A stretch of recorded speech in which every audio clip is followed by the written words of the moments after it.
아멘.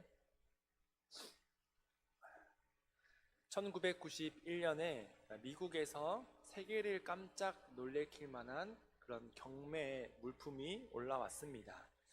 한 남성이 벼룩 시장에서 $20를 주고 산 그 그림 한 점 뒤편에 있는 이 종이 조각이었던 것입니다. 그는 그림은 볼품없고 그냥 액자만 좀 마음에 들어서 그 그림을 구매했다고 합니다. 그리고 이제 그 멋진 그 액자에다가 다른 그림을 끼우기 위해서 그 액자를 분해했는데 그림 뒤에 낡은 한 종이가 접혀져서 끼워져 있었다고 합니다. 그래서 이 너무 오래돼 보이고 또 고문서 같이 보이는 이런 종이였기 때문에 그는 이제 유심히 쳐다보게 되었고 읽을 수 없는 글자와 함께 1776년에 무언가 써져 있었다는 그것을 보게 되었습니다. 그래서 이것은 좀 오래된 물건이기 때문에 한번 감정을 받아보자 해가지고 이제 전문가에게 찾아갔습니다. 그러자 그 결과는 아주 충격적이게도 1776년 7월 4일 필라델피아에서 인쇄된 미국 독립선언문 초판 인쇄본이었던 것입니다. 이는 공식 초판부 200부 중에 일부밖에 남지 않은 것이었고, 그리고 이 인쇄본은 최초 배포본이자 역사적으로도 매우 가치가 있는 그런 물건이었기 때문에 너무나 귀중한 물건이었던 것을 알게 되었습니다. 그래서 이에 경매에 출품하였고 $20로 산 그 액자 안에 구겨진 채 끼워져 있었던 그 종이가 무려 $480만, 즉 한화로 60억 원에 낙찰되었습니다. 그 당시에 $480만 엄청난 가치죠. 이렇게 귀한 가치가 있는 물건을 $20에 판 사람은 얼마나 속상할까요? 그리고 그 귀한 보물이 200부가 출판이 되었는데 그 중에 20여 부밖에 남지 않았고 그마저도 상태가 안 좋았지만 이번에 게 상태가 매우 좋아서 이렇게 귀한 가치가 있었다고 합니다. 그런데 그 귀한 보물이 소실된 대부분의 이유가 이 가치 있는지도 모르고 훼손하거나 아니면 불에 태웠거나 아니면 그냥 뒷면에다가 재활용하고 버린, 그렇게 아깝게 소실되었다고 합니다. 우리는 우리에게 주어진 귀한 가치를 드러낼 줄 알아야 합니다. 액자에 숨기거나 혹은 가치를 알아보지 못하고 헐값에 파는 이런 어리석은 일을 해서는 안 된다는 것이죠. 복음은 바로 밝은 빛을 담은 그릇입니다. 그리고 밝은 빛이고 우리는 그 빛을 담은 그릇입니다. 그런데 이 세상에 방황하고 헛된 것을 찾아 헤매는 이 세상에서 우리의 빛을 비추지 못한다면 그 여전히 세상은 어둠 속에서 헤매고 있을 것이고 그것은 바로 곧 우리의 잘못으로, 우리의 책임으로 전가되는 것입니다. 복음이 우리 안에 있는데 우리가 그 빛을 가리고 있었기 때문이죠. 매우 안타까운 사실 중 하나는 교회를 떠나거나 교회에 오기 싫어하는 사람들의 대부분이 예수님이 위대하지 못해서, 예수님의 가르침이 옳지 못해서, 예수님의 사랑이 매력 없어서가 아니라 바로 예수님을 믿는 우리들 때문이며, 이 시대가 우리에게 요구하는 것 역시 예수님이 얼마나 가치가 있는지를 판단하는 것을 요구하는 게 아니라 예수님을 믿고 예수님의 가르침을 따라 살아가는 우리 그리스도인들이 이 세상에서 예수님의 성품과 사랑을 드러내기를 원하고 있다는 것입니다. 그래서 여전히 우리 이 세상의 사람들, 그리고 이 청년들, 그리고 이 세상에 살아가는 모든 이들이 우리 그리스도인들이 참된 사랑을 보여주기를 기다리고 있고, 예수님을 믿는 사람이 세상의 빛과 소금의 역할을 감당하기를 바라고 있다는 것이죠. 그래서 그들은 신앙을 포기한 것이 아니라 바로 예수님을 믿는 사람들의 실망에서 떠난 것입니다. 그렇기 때문에 우리는 복음을 가지고 그 선하신 복음 그대로만 살아가면 되는 것입니다. 하지만 믿음을 가진 우리조차도, 우리 신앙인이고 교회를 다니고 예수님을 따른다는 우리 그리스도인들조차도 세상 사람들과 똑같이 성공을 꿈꾸며 상석에 앉기를 좋아하며 대접하는 자가 아니라 대접을 받기를 원하고 그렇게 좀 살아가는 것입니다. 이러한 모습이 현재 우리 교회의 아픈 상황이지 않을까 싶습니다. 옛날 당시에 로마 교회도 그랬습니다. 그들은 음식과 절기 문제로 다투면서 누가 옳은지, 누가 더 선한지, 누가 믿음을 잘 지키고 있는지 겨뤘습니다. 믿음으로 모인 형제 자매를 비판하면서 자신의 믿음의 잣대대로 그들을 판단하고 상대를 평가하면서 정죄했습니다. 또한 마치 덫을 놓은 듯이 문제를 만들며 믿음이 약한 형제들이 죄를 짓게 방관함으로써 그리고 정죄하고 비판함으로써 그들을 넘어지게 하고 상처 입게 하고 심지어 교회를 떠나게 만들었던 것입니다.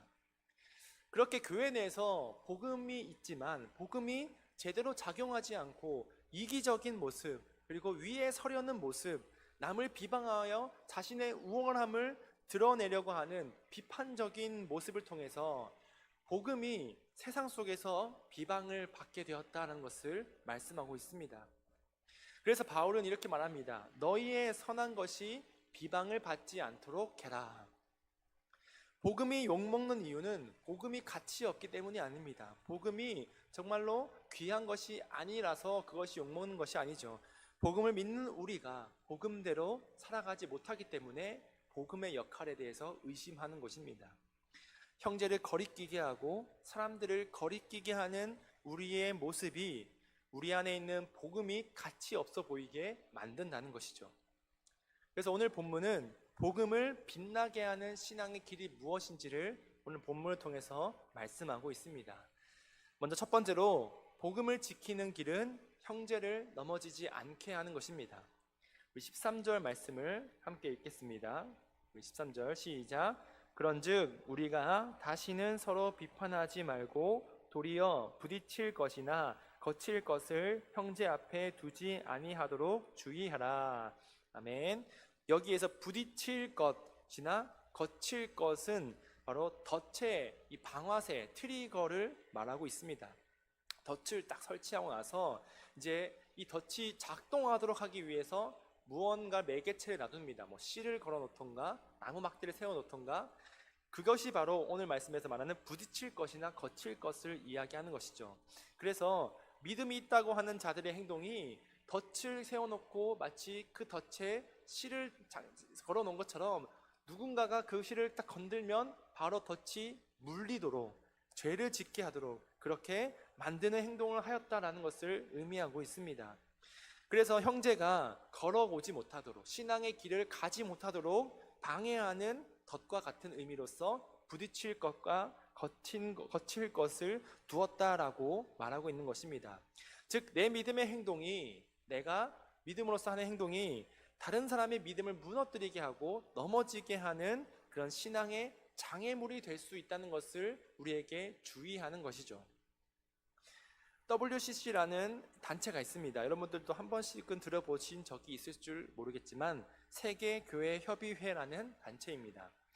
이 WCC는 초기 선교사들의 원활한 선교 활동을 위해서 만들어진 모임이었다가 이제는 세계교회가 복음의 세계화를 위해서 고민하고 각 나라의 예배 문화를 또 전하고 소개하고 그리고 이 세계의 문제들을 위해서 교회가 어떤 역할을 할지를 논의하는 모임으로 확장되었습니다.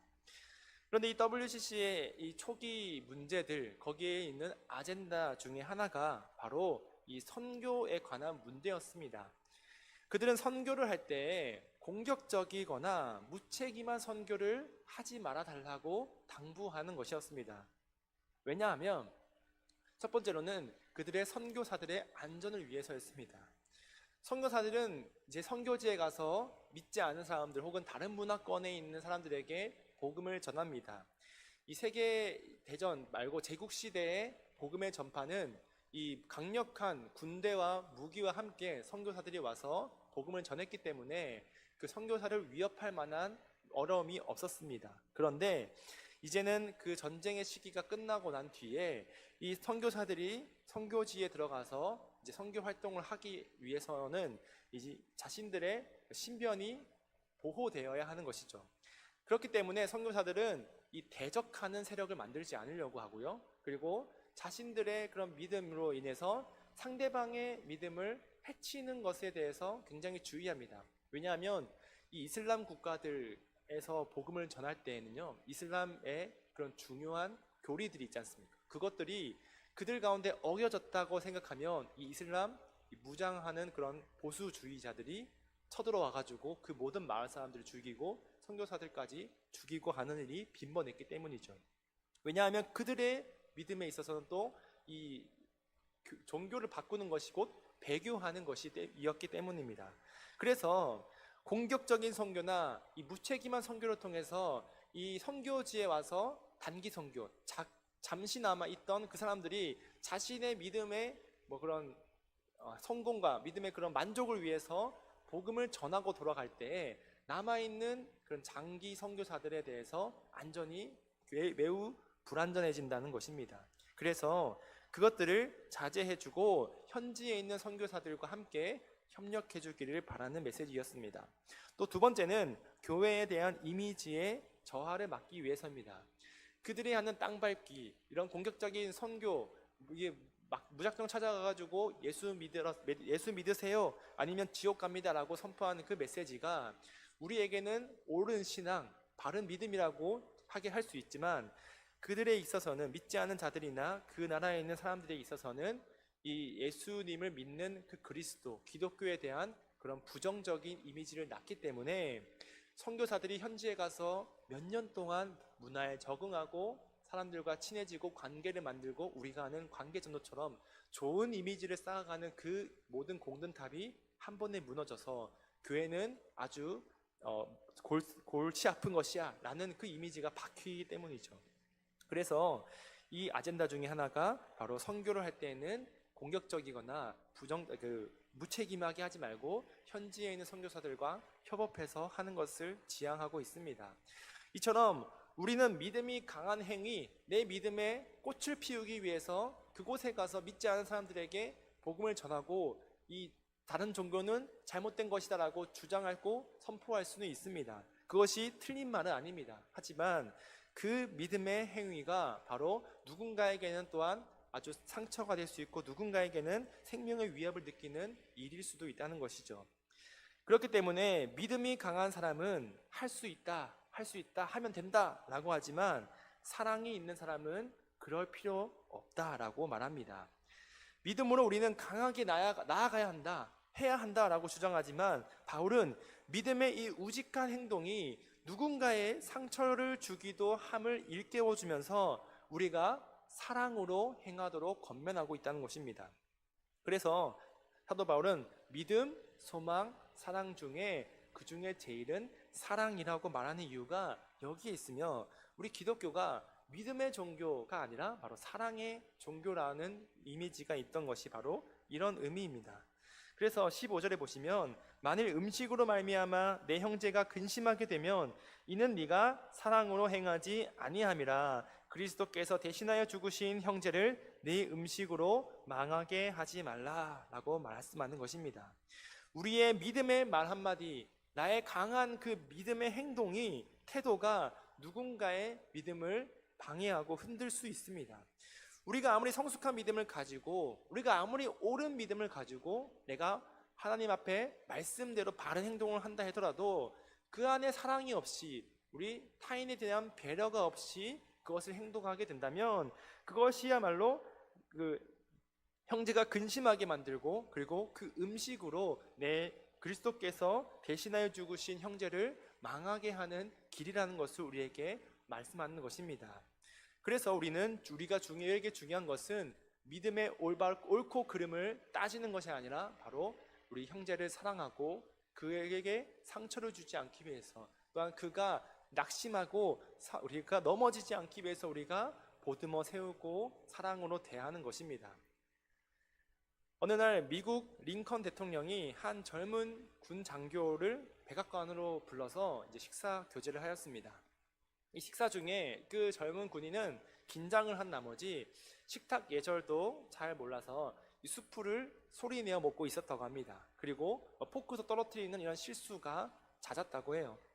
그러자 주위에 있는 사람들은 식사 예절도 모르는 저 사람을, 매너 없는 사람을 향해서 얼굴을 찌푸렸습니다. 그런데 링컨 대통령은 아무 말 없이 그와 똑같이 소리를 내어서 수프를 먹기 시작했습니다. 식사를 마친 후에 참모가 와서 링컨 대통령에게 물었습니다. 대통령님, 왜 굳이 그렇게 그를 따라서 소리 내어 드셨습니까? 그러자 링컨은 조용히 말했습니다. 그가 부끄럽지 않도록 하기 위해서요. 오늘 내가 예절을 지키지 않는 것이 그 사람에게는 복음을 전하는 길이 될 수도 있습니다.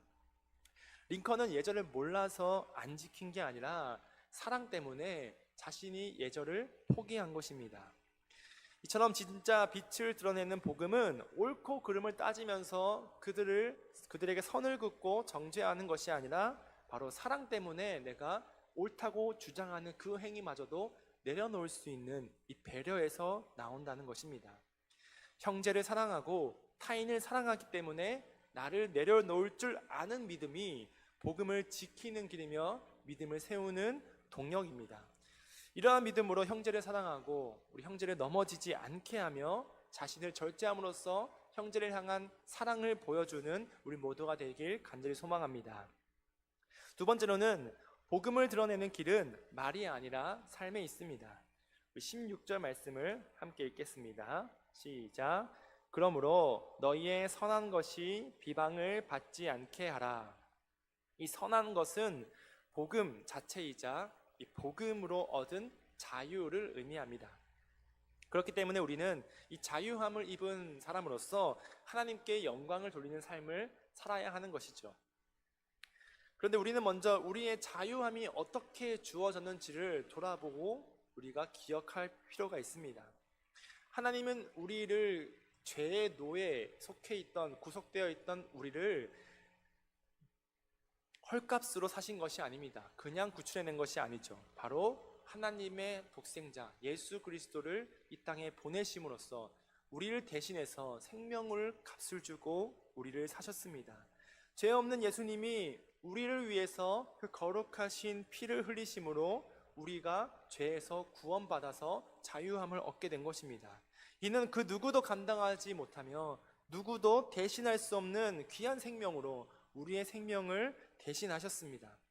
그렇기 때문에 우리의 자유함은 내가 그 노예의 기간을 채워서도 아니고 내가 그 노예의 돈을 내서도 아니고 나의 나의 행위 이 아무것도 아니고 오직 하나님의 은혜로 값진 대속물로 바꾸셨음을 우리는 기억해야 됩니다. 그래서 우리에게 주어진 이 복음은 너무나 귀한 은혜라는 것이죠. 하지만 아무리 귀하게 주어도 그것을 사용하는 사람이 옳지 못하게 사용하고 행동을 한다면 그런 귀함마저도 볼품없이 없어 보일 뿐입니다. 그래서 우리 옛날의 말로 돼지에게 진주 먹거리라는 말이 있죠. 그래서 독일 신학자 보네퍼는 그런 모습을 보고서 하나님의 은혜를 입고도 옳지 못하게 살아가는 이들을 보고 하나님의 은혜를 값싼 은혜로 여긴다라며 그들을 지적했습니다. 구원은 믿음으로 얻는 것입니다. 그리고 누구나 다 얻을 수 있습니다. 그렇기 때문에 우리가 누구나 다 믿음으로 쉽게 얻는다고 해서 가벼이 여기는 이런 일을 해서는 안 된다는 것이죠. 왜냐하면 우리에게 주어진 이 누구에게나 열린 이 구원마저도 예수님의 귀한 생명으로 사신 귀한 것입니다. 그리고 하나님의 은혜로 믿는 누구에게나 주신 것이 역시 하나님의 크신 은혜 때문이지 이것이 문턱이 낮거나 가치가 없어서가 아니라는 것이죠. 이 은혜는 죽어 마땅한 우리를 살리신 귀한 생명이기 때문에 어떠한 값을 치러서라도 우리가 대신할 수 없습니다. 그렇기 때문에 이 구원을 귀하게 여기며 우리는 가치 있게 여기며 살아가야 한다는 것이죠. 마찬가지로 이 복음을 받고 우리에게 얻은 이 자유함으로 인해서 우리는 이 자유함을 나의 정욕을 위해서 나의 그런 이익을 위해서 사용해서는 안 된다는 것입니다. 무엇을 위해서 사용했냐 하면 바로 하나님을 위해서 하나님께 영광을 돌리기 위해서 우리는 자유함을 얻었지만 다시 한번 하나님의 종이 되는 그런 정체성을 가져야 한다는 것이죠. 마찬가지로 이 복음을 받고 믿음으로 함께 예배하는 형제 자매들에게도 그렇게 해야 됩니다. 그것이 바로 비방받지 않는 믿음이며 거리낌 없는 믿음이라는 것입니다.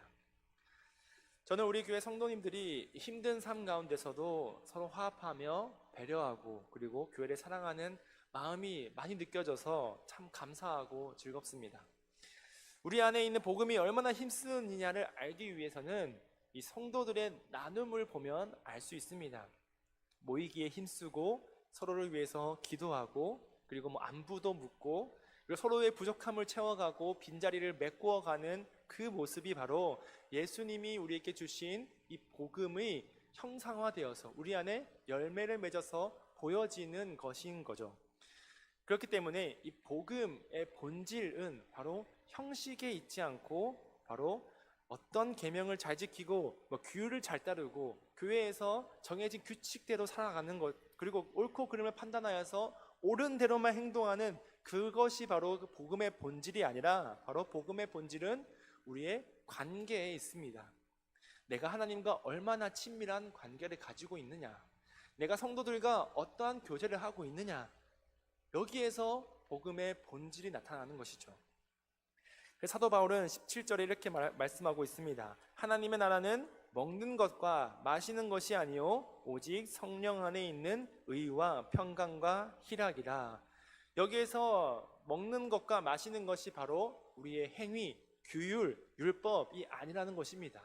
하나님의 나라는 어디에서 나타나냐? 바로 성령 안에 있는 의와 평강과 희락, 즉 우리 하나님과 교제하는 그런 친밀함 그리고 성도들과의 나눔, 이 코이노니아에서 나타난다는 것을 말하고 있습니다. 이 당시에 먹는 것과 마시는 것이 그 로마 교회의 굉장히 중요한 쟁점이었습니다. 교회 안에는 유대인 신자도 있었고 이방인 신자도 함께 있었습니다. 그렇기 때문에 이 로마 교회에서는 항상 우리도 예배 마치면 이 2층에 내려가서 식사를 하잖아요. 그들도 역시 이 애찬을 예배 끝나고 항상 나누었습니다.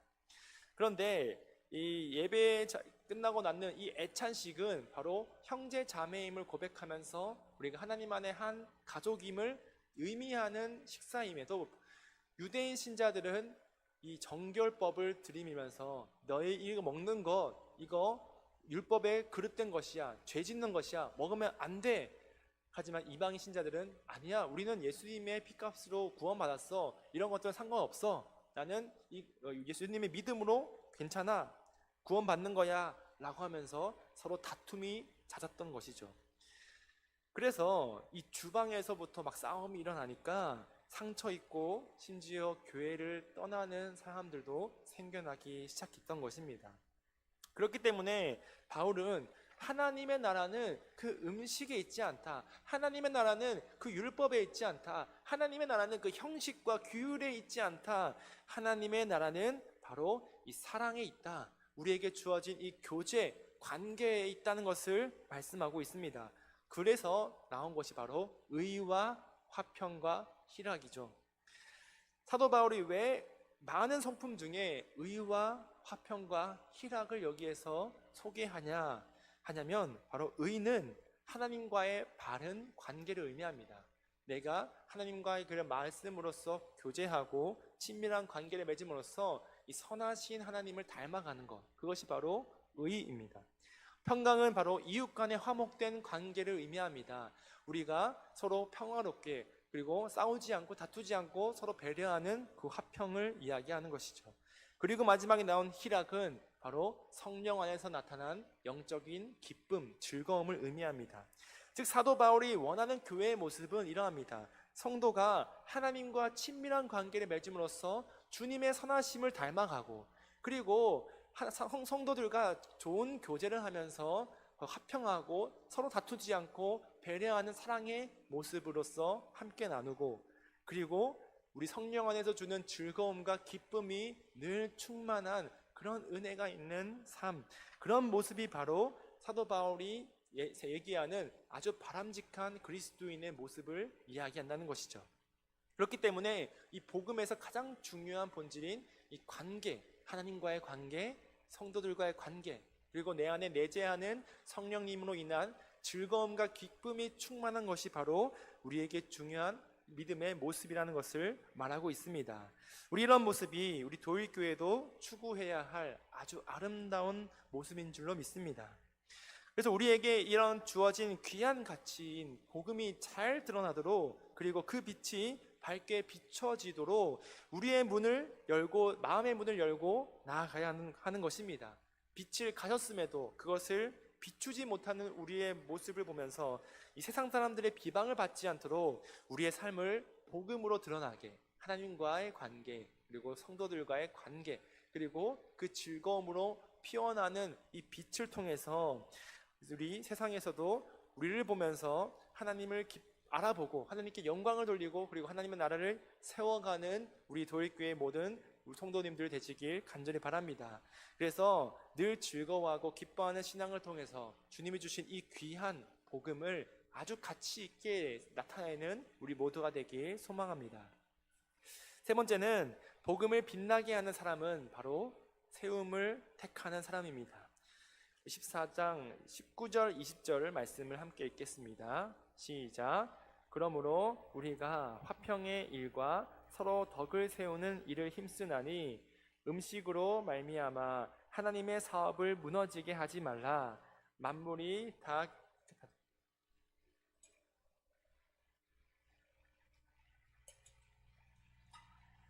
여기서 19절에 말하는 덕을 세우다라는 이 헬라어의 이 원어를 분석해 보면 집이라는 단어와 짓다라는 단어가 합쳐진 단어입니다. 즉 덕을 세우다는 것은 집을 짓는 것과 마찬가지라는 것이죠. 이 우리의 믿음은, 믿음의 결과는 곧 이 덕을 세우는 것, 사람을 세워감에 있습니다. 이는 건물을 세우듯이 아주 오랜 시간이 걸려도 튼튼하게 세워져야 하는 것이죠. 그래서 우리의 믿음을 세워가는 것, 사람을 세워가는 것을 이 건축과 함께 비교했으니, 우리가 이 건축에서 중요한 것을 한번 돌아본다면 바로 지반을 다지는 것입니다.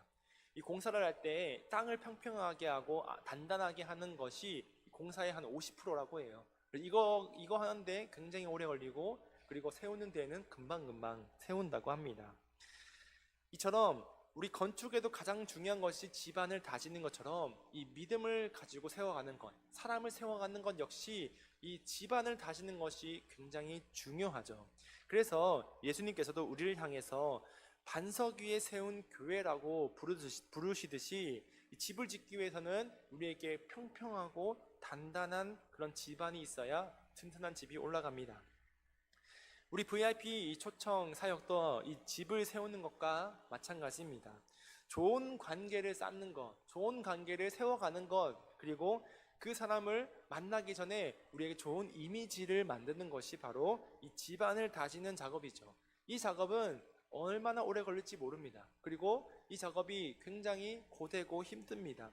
하지만 이 집안을 잘 다졌을 때 이 건물은 순식간에 올라가게 되는 것입니다. 우리는 이렇게 사람을 세우는 믿음이 되어야 합니다.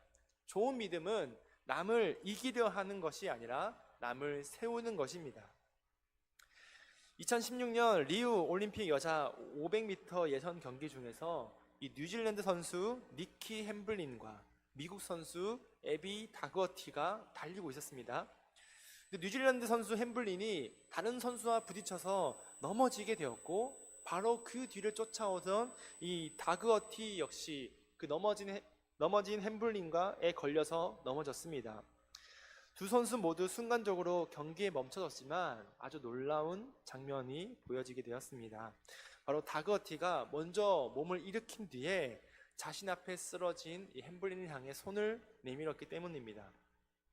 그녀는 햄블린 때문에 이 꿈에 그리던 올림픽 그 대회에서 탈락할 위기를 맞았지만, 그는 먼저 뛰어가고 달려가기를 선택하지 않고 그런 자신 앞에 쓰러져 있는 이 다그어티를 세우는 것을 선택했습니다. 그리고 손을 내밀며 이렇게 말했습니다. 일어나요. 우리가 이 경기를 함께 끝내야 해요. 그리고 두 사람은 함께 일어나 달리기 시작했습니다. 그런데 얼마 후 이번에는 그 다그어티가 넘어진 충격으로 인해서 무릎에 통증을 호소하며 다시 쓰러졌습니다. 그러자 이번에는 뒤에 있던 햄블린이 멈춰서 그녀를 부축하며 함께 걸었고 손을 잡은 채 결승선에 통과했습니다. 안타깝게도 이 선수는 그 예선이었기 때문에 탈락했지만 이 선수들은 경기의 경쟁보다 함께 달리는 인간다움을 보여주었고 이 페어플레이 상이라는 특별상을 받게 되었습니다.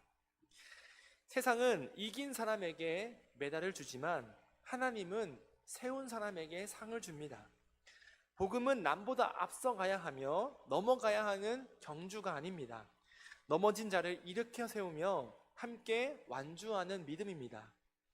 진짜 성숙한 믿음은 옳음과 유익함을 선택하는 믿음이며 정죄보다 위로함과 사랑을 나누는 따뜻함입니다. 21절 말씀처럼 내 형제로 거리끼게 하는 일을 아니함이 아름다우니라 이렇게 말씀하는 것처럼 내 옳음을 주장하기보다 내 형제가 세워지는 것을 택하는 길이 바로 복음의 길이며 복음을 빛나게 하는 길이라는 것을 말하고 있습니다. 우리에게 주신 이 믿음의 자유함을 나를 세우는 데 사용하지 않고 형제를 세워가며 세상에 빛을 비추며 열린 마음이 되기를 간절히 소망합니다. 우리의 믿음은 남들을 비판하고 정죄하는 데 있지 않고 바로 쓰러진 형제를 세워가며 또 위로하며 그리고 사랑하는 데에 있습니다. 내가 누리는 자유보다 그 자유로 인해서 누군가를 세워가는 것이 더 중요하다는 것이죠. 그래서 덕을 세우는 신앙을 가짐으로써, 신앙을 삶으로 드러냄으로써 복음을 빛나게 하는 우리 모든 도립교 성도님들 되시길 간절히 축원합니다. 말씀을 맺겠습니다. 복음을 지키는 길은 형제를 넘어지지 않게 하는 것이며 복음을 드러내는 길은 선한 것이 비방을 받지 않도록 우리의 삶으로 증명하는 것이며 복음을 빛나게 하는 것은 바로 덕을 세우며 사람을 세우는 것입니다. 하나님이 값으로 사신 이 복음, 귀한 복음을 담은 우리로서 세상을 빛나게 하여 드러내고 그리고 하나님께서 영광 받으시도록 우리가 더 복음답게 만들어가는 우리 모두가 되길 간절히 바랍니다. 우리의 말과 행동이 복음을 비방받게도 하기도 하고 또 빛나게도 합니다. 우리에게 중요한 것은 바로 이 복음이 반짝반짝 빛나서 어두운 세상이 빛을 비추고 그리고 그들이 옳은 길을 가게 하는 그 인도하게 하는 이 다니엘의 비전과 같은 것이죠. 믿음이 강할수록 겸손하게 자유로울수록 조심스럽게 하며 복음을 알수록 더 사랑으로 섬겨야 합니다.